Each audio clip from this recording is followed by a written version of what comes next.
Welcome to this video.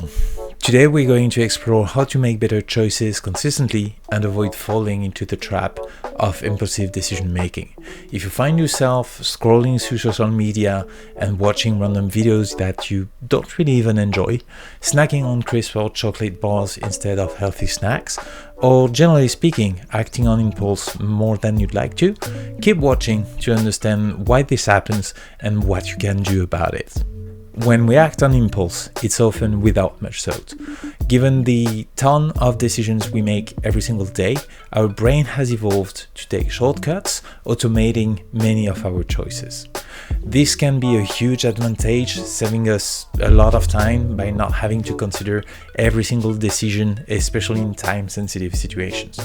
For instance, if a tiger were to enter the room, I'd start running as fast as I can without any second thought. Honestly, I'm glad I wouldn't pause to weigh the pros and cons in that type of situation.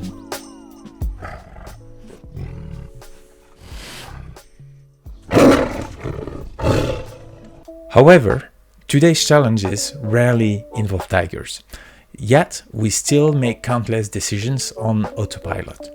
In a society filled with abundance, where everything is readily available, our brains aren't quite wired to handle this overload.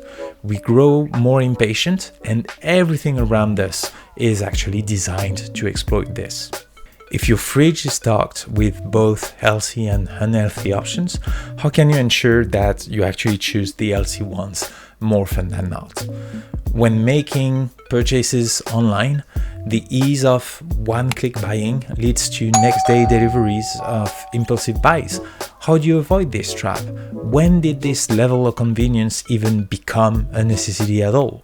The impact seems to be a loss of control over our time, money, and attention as we're constantly bombarded with information. And don't get me wrong, there's nothing inherently wrong with spending time on social media if that's what you truly want to do. The problem really appears when it's done without intention, especially when there are better things that you could be doing. Just to give you an example, I was recently having dinner with someone who excused themselves for a brief moment. After half an hour, concerned they were maybe unwell, I checked on them, only to find that they had lost track of time watching YouTube videos. How does that even happen? For every moment of lost control, there's not only something that we did that maybe we wish we hadn't, but there's also something we didn't do that maybe we wish we had. How many 20-30 minutes intervals do you use each day that you could actually put to use on something else? How many impulsive snacks could be replaced with healthier options? How many spontaneous purchases consume funds that could be better spent on something that you truly desire? To become conscious of the decisions we take on autopilot, a useful strategy is to make a note whenever you catch yourself engaging in such behavior.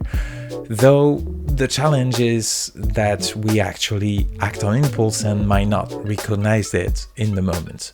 What you can also do is observe similar behaviors in others, make a note, and question yourself whether you might actually do the same thing. Once you've identified these patterns, how can you actually avoid these pitfalls and make better choices?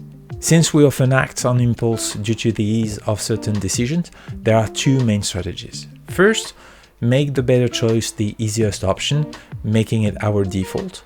Or second, make the poorer choice harder to pursue, allowing time for us to make a conscious decision. For example, to promote healthier eating, you could arrange your fridge to make healthier options more visible and accessible right when you open it, while placing less healthy items on the back of the fridge where you might not see them or out of immediate sight at the very least.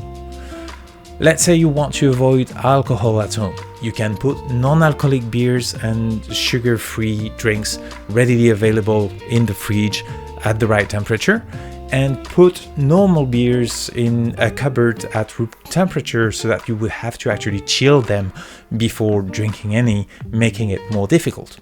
To slow down impulsive behaviors, disabling all notifications on your phone can reduce the urge to check it consistently. And not storing credit card information on shopping sites can add a moment of pause before making a purchase, allowing time to reconsider. In summary, by intentionally putting a grain of sand in these mechanisms, we slow them down so that our conscious mind can catch up and allow us to actually take a decision. This makes it easier to choose actions that align with our true desires and goals. If you enjoyed this video, please like it, comment with your own strategies, and subscribe for more content. Remember, it's okay to face challenges. Let's continue making progress together.